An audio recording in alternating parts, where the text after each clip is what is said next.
Hey, brain friends. Today we got a great show for you. Though it doesn't dive into our usual subjects of stroke, aphasia, and brain health, it is a wonderful conversation with Dr. Seles that we captured when she returned from Israel. She and her church was like a group of 60, and of course, my dukes. They were all there when a war broke out and the borders and the airports were being closed. They had a time. So Dr. Seles shares that experience with us, and we decided to tape it, and not really knowing if we were going to use it or drop it up as an episode, but we decided, well, actually, I'm not going to hold y'all. I was like, listen, I need you to really share what happened. And she was like, listen, say less. I'll take that free therapy session. I'm so with it. No, but we sat and we chatted about what had happened, what she had seen, how it felt. And it was a great episode. And like I said, I wasn't sure if we were going to ever drop it, but I'm glad we taped it. So I'm going to go ahead and share that with you guys now. This is also May, which is Stroke Awareness Month, and it's also Gemini season. It's all season. I'm celebrating because this marks her birthday. She was a Gemini. She was born in 82, and she loved to celebrate her birthday. She was about her birthday. She was about that life. So she's forever in our thoughts and our prayers and in my heart. So this episode is really just a way of sharing her light and her laughter. It's also on YouTube in full video form, so you can just see us busting it up, just enjoying each other's company and her telling this tale, and you can just hear. Just listen, y'all about to get to it. I'm about to get y'all to it. Also, it's your kindness and encouragement that we've built this incredible community. And to keep the show going and growing, I'm currently looking for sponsors who want to partner with Brain Friends, the podcast. Ow. So I am thrilled to announce. Also, in addition, I just opened a Brain Friends store on Shopify. We got some fantastic merchandise ready for you, so go check that out. We got hoodies, you got the Brain Friends t-shirts and hats. It's real nice, so go check that out. You got an apron for my cooks, you know how we do. So check that out. Wear it with pride and treat yourself. So settle in for this episode of Brain Friends. Raise a glass for your girl. So let me stop. Let me say what I want to say clearly. Again, I appreciate each and every one of you guys really just hanging and rocking with me. Again, we have some great merchandise for you, so please go to the store, check that out. It's at cawthorn.myshopify.com, or you can go to aphasiaadvocates.com. I am not spelling either one of those things for you. Okay? Yeah. aphasiaadvocates.com or cawthorn.myshopify.com. It'll get you there. And if you use the code Seles for a limited time, you will get 10% off of your thing is over $100. So, yeah, that's for a limited time. So anyway, yeah. So, I am just chatting. So listen, settle in. This episode of Brain Friends is going to be great. So I'm about to raise this glass and say, here's to you, Dr. Seles. We love you and we miss you. And may the souls of the faithful departed, through the mercy of God, rest in peace. Amen. Let's get it.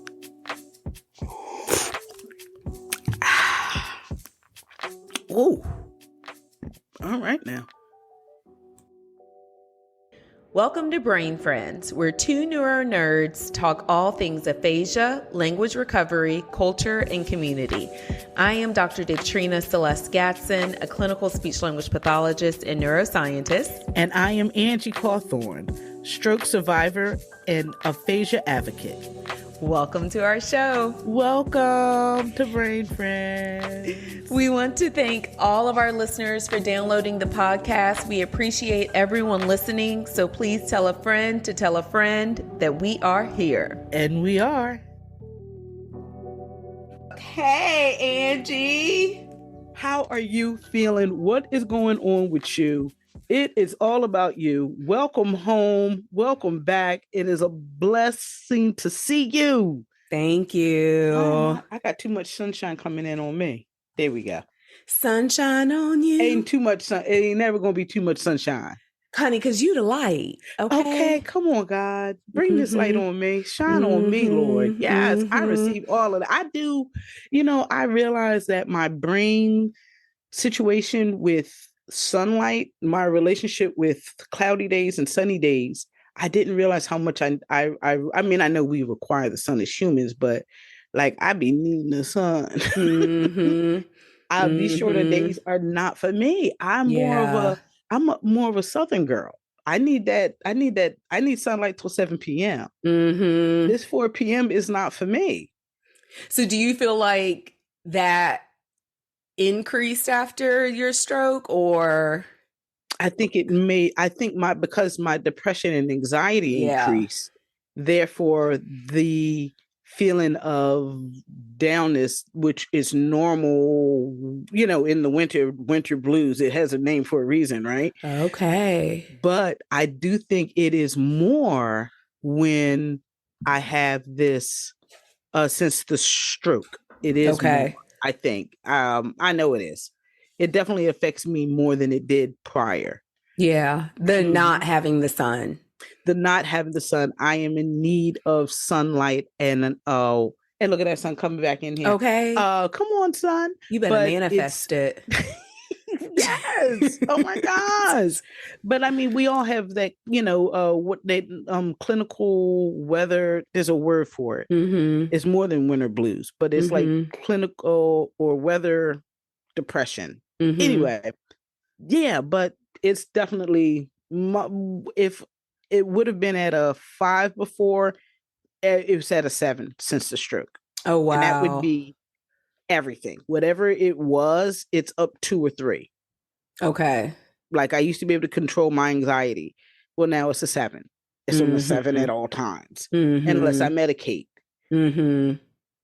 Sounds like we might need to do another mental health episode. Listen, Part 2. I still ain't got no black therapist, so I don't want to call you out. But the reason I called you originally, do the face, because the first time I called you, if you recall, before we done made a podcast, got listeners worldwide, right? Worldwide, and you still don't have no therapist. Okay, so one, if you're in the Philly, Jersey area, licensed in that area, Angie is open to therapy.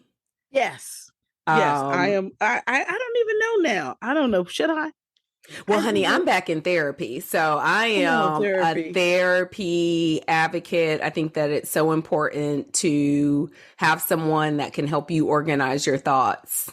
I've never participated, but I want to. Like, if I thought I found the right mix, to give me that where I feel seen. So, okay, so we got to make sure I have to make sure that I follow up on that, because you did say, do I know a therapist? And I was like, I don't know a therapist, but I was thinking about a podcast.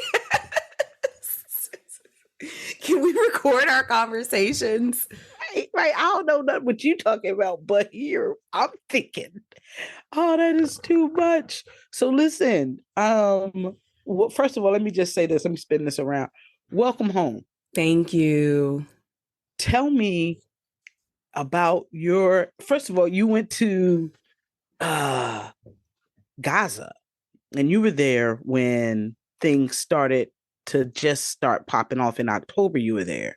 Right. Well, I went to Israel, and while I was there, the war started. Oh my goodness. And so we had we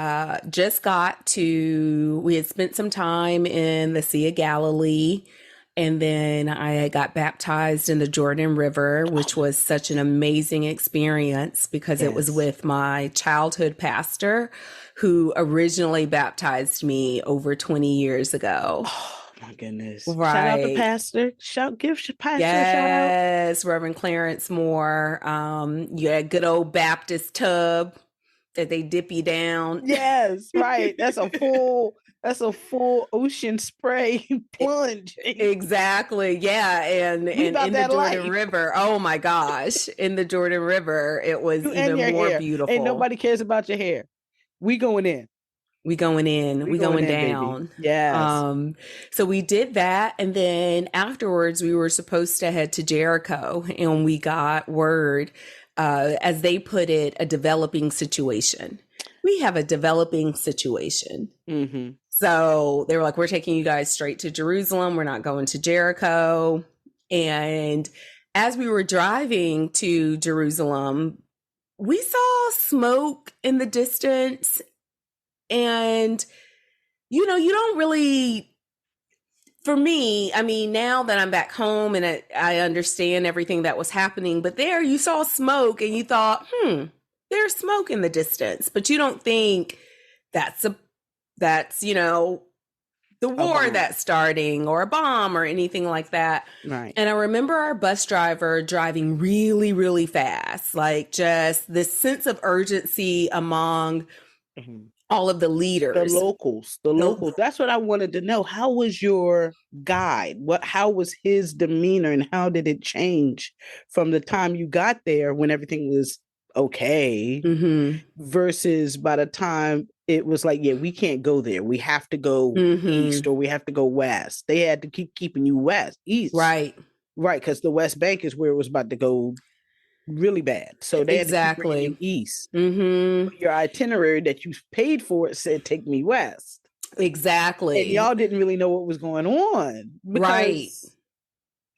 They have a developing story or a developing situation. Right.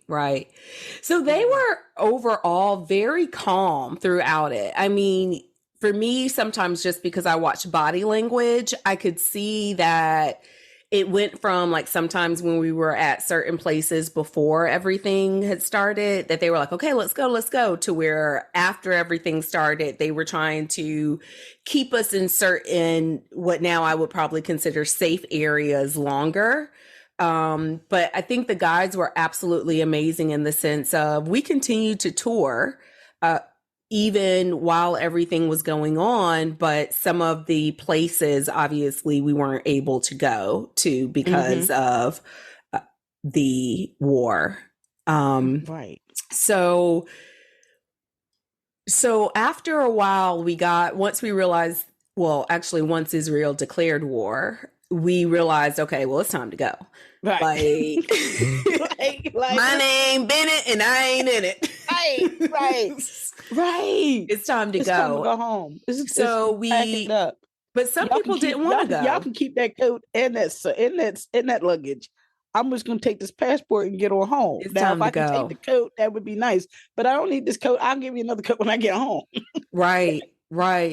Yeah. So, it was interesting how the tour guys had a little bit more like, okay, let us keep them safe. Let us move here, move there. I could tell they were very strategic. I could tell that they huddled a lot more and talked. But the hotel people, that was an interesting space because I think the hotel people were more like, it's war. What are you going to do? Right. Which for us, it was a little different because we were like, oh, I ain't used to that. Right. So you're telling, whoa. I have a question. So are you telling me the hotel staff was going on about their day as if there was not a bomb going on or off like a mile down the road? Well, so in good news, I didn't hear any bombs going off once we got to Jerusalem. So the only time we saw fire, and again, I didn't hear any, we just saw smoke, was en route from the Sea of Galilee area to Jerusalem. So over to the far side was the West Bank, and you could see, so in that area, but I mean, again, I didn't know that's the West Bank, that's Jericho. Like, I didn't know that. I just noticed, oh, there's smoke over there. That's a lot of smoke. How were the roads and the stores and the people there? Yeah, no, everyone literally, I think the part that was really interesting is that even though I felt safe the entire time, it was a matter of the normalcy, like how normal this situation was kind of for the people. So for the people in Israel, at least, it was just Tuesday. Exactly. But you could also tell, because like where I was, we saw Palestine flags as well. So you could really see that this was a situation that had a lot of people divided, obviously, like it does still now, but also that this was a way of somewhat life. And so after we realized, well, after the airport started closing, Tel Aviv, where we had flew in, closed down, and the situation got worse, we evacuated to Jordan, which I would say that was the only time that I started to feel scared. And I think it was a couple of things. Well, one, it was a 2-hour drive, two-hour drive to the border of Jordan. And then we waited 3 hours on the bus, because that's how long the line was to get into Jordan, with a whole bunch of other groups trying to cross the border. So we waited 3 hours to get into Jordan, and then another 2.5 hours, 3 hours to be processed. And then 5 hours after we got processed and all of that stuff, they closed the Jordan border down. How many people were on the trip with you? 60. Ooh, wow. And you flew in separate. Like you were with the group, but you weren't traveling on their charter. Exactly. Yeah. So most of the group flew from Atlanta, and I flew out of DC. And so that was also a really hard part. So I went on the trip with my mom, and oh, wow, sometimes it still gets me a little emotional, but we had to separate because they couldn't get that group of 60 out all in the one charter. And so they ended up having to start breaking up that group, which was like, okay, 8 people can get on this flight, 10 people can get on this flight. I had offered to even fly back to Atlanta if that was easier, just to not leave my mom.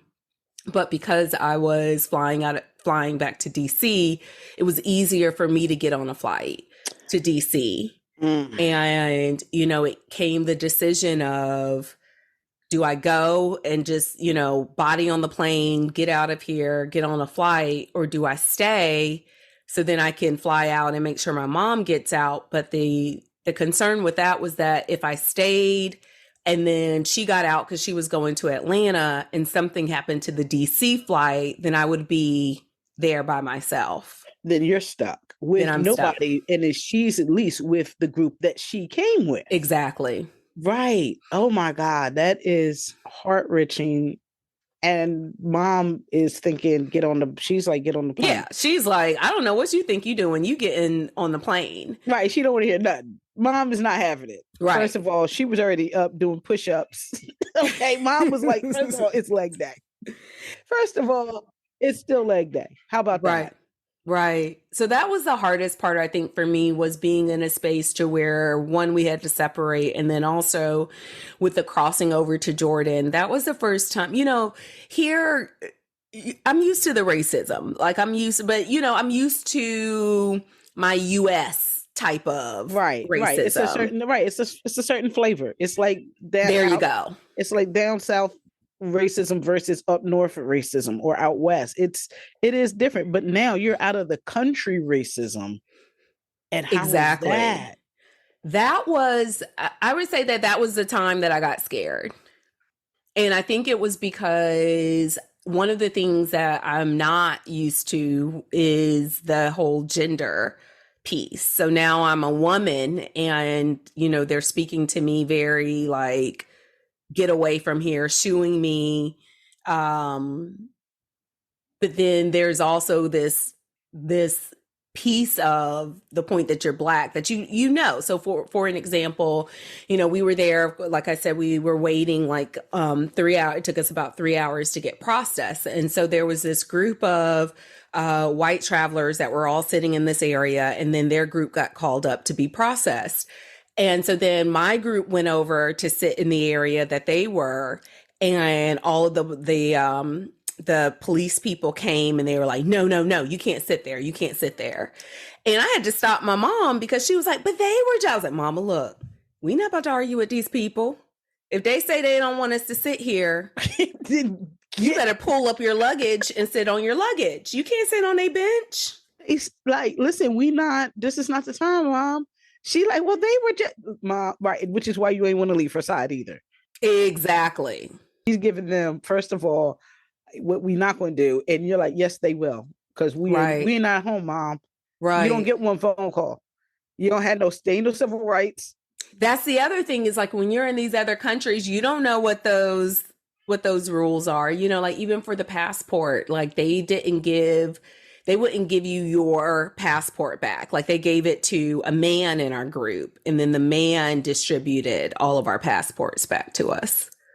Wait, so you hand your stuff to your passport to the general, your documents, they look it over, and then they just give it to whoever the man is in the group. They collect it, they kept it, and then they give them all back to the men. Because they're in charge. I mean, that's what it looks like. Oh, wow. Things like we were a group of 60. And so in our group, we had one Italian lady traveling with us. Mm-hmm. And, even her, sometimes they would be like, are you sure you're with them? You're with them? Because she's the only, white person in our entire group. And she'd be like, yeah, I'm with them. And they're like, okay, well, you come to the front. And they would constantly bring her. So anytime we were in a line having to go, or process, and we were being processed out of one country, processed into another one, they would bring her wherever she was to the front of the line to lead the line. Oh. So wait a minute. So it's like you're with them. All right, fine. Then we'll let them in. But now does she get I want the word gravitas, but does she get like play over the guys? If it's a black man and a white woman, who we choosing?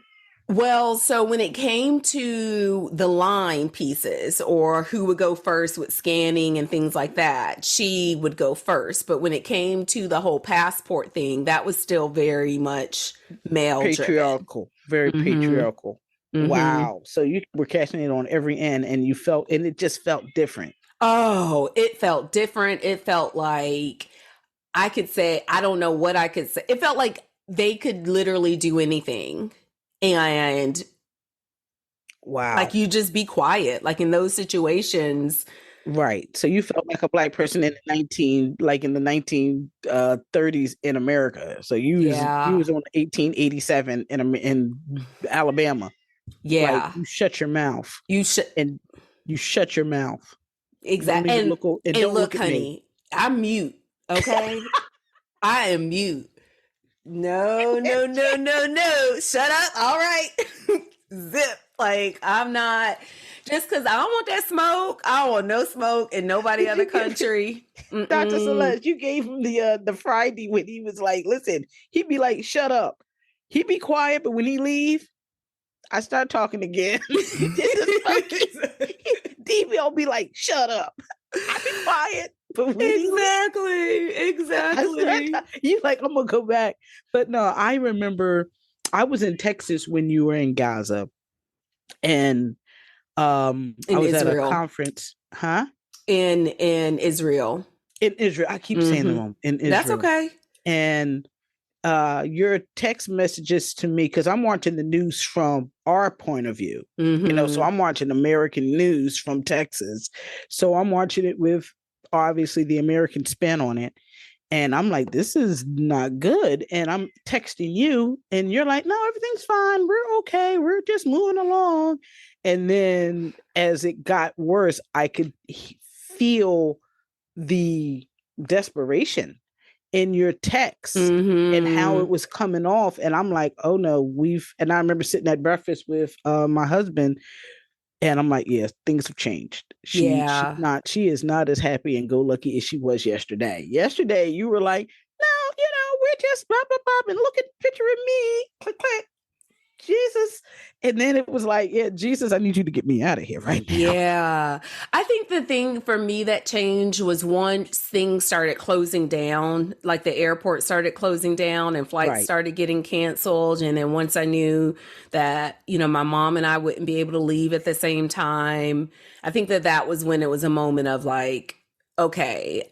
And to be honest, I don't really know that whole situation in the sense of, like, I don't know how that works. Like, what's off limits, what's not off limits. And, do you just go dropping bombs everywhere? Like, are you targeting tourist people? Are we acknowledging the UN? Is there a treaty? I don't know.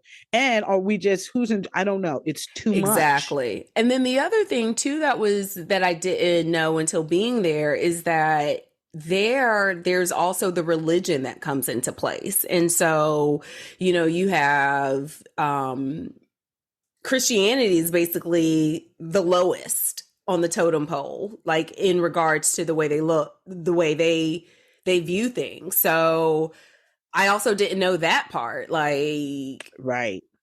I'm Christian, I'm Black, and I'm an American. Like, is that a good thing over here or a bad thing? Like, how does that play?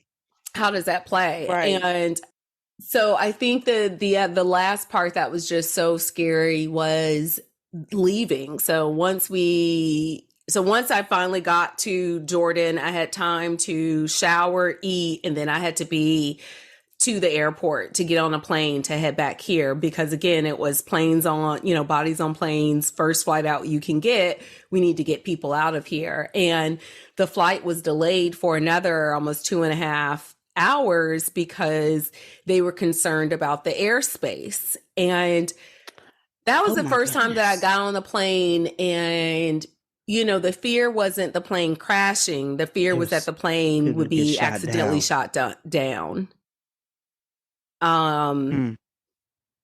Yeah. So that was, so it was a lot, but I thank you for everybody's no way to prayers. Get home. It's not like, well, I'll just take a ferry. There's no other way. You have to get on this plane. And you're like, how they know I'm friend or foe? And do they care if I'm friend or foe? That's the real read. Do they even care if they just shooting stuff down? And so even in the whole delay thing, like, they were like, oh, it's just delayed. It's just delayed. And me, I'm inquisitive. Excuse me, sir. Why is the plane delayed? And then they say, we're trying to make sure the airspace is safe. So it's like, okay. Right. You know what? I'm just going to sit down and have your time. version of a Coca-Cola. I'm going to have your version of Coca-Cola, whatever that is. Oh, and it's still Coke. This is wonderful. Yeah. I'm just going to sit down and have a spot of tea and shut my mouth. Right. So thank you so much for your prayers and everybody's prayers. I'm definitely praying for just that entire situation. It's just hurtful, and it also made me realize the power that we have as believers to be able to believe what you want. And then, the other thing that someone brought up that I never thought about, but just even the privilege of being an American and being able to just cross over to whatever border, and your passport is good. It's not on a list to where like you can't come in or something like that. And so it was definitely a lesson. And I would love to go back, once they get it together. When you look at when they get it together. When you look at being an American and it changes when you go across real lines, we can go to Mexico or the DR, but when you really go somewhere and you realize how, no, the American is not, it's pretty good over here. It's not so, it's not so. Yes. My only thing was, it was crazy because when I got back to the US, so one of the things that I love when I get back to the US and I travel through Atlanta, they always say, welcome home.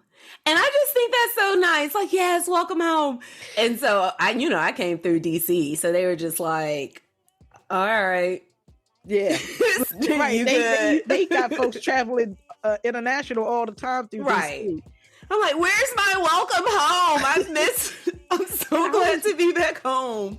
I was wondering, were you going to drop on them? Like, listen, I work for DC. I work for the federal government. Well, I did say, because at one point when we weren't sure if our travel agent was going to be able to get us out, I registered Mom and myself on the State Department emergency. Yeah, you did. Send help. Right. Send help now. So send help now list. Right. I work for y'all. I'm so down. Oh my gosh. So that's how we doing it, huh? All right. Well, what we'll do is we'll wrap it up and just. Yeah. Okay. You ready for? Should I stop this to separate it? We hope you enjoyed this episode of Brain Friends. Please leave us a 5-star review on Apple Podcasts or your favorite streaming platform. Also, make sure you subscribe to our YouTube channel. Brain Friends, the podcast. I'm so extra.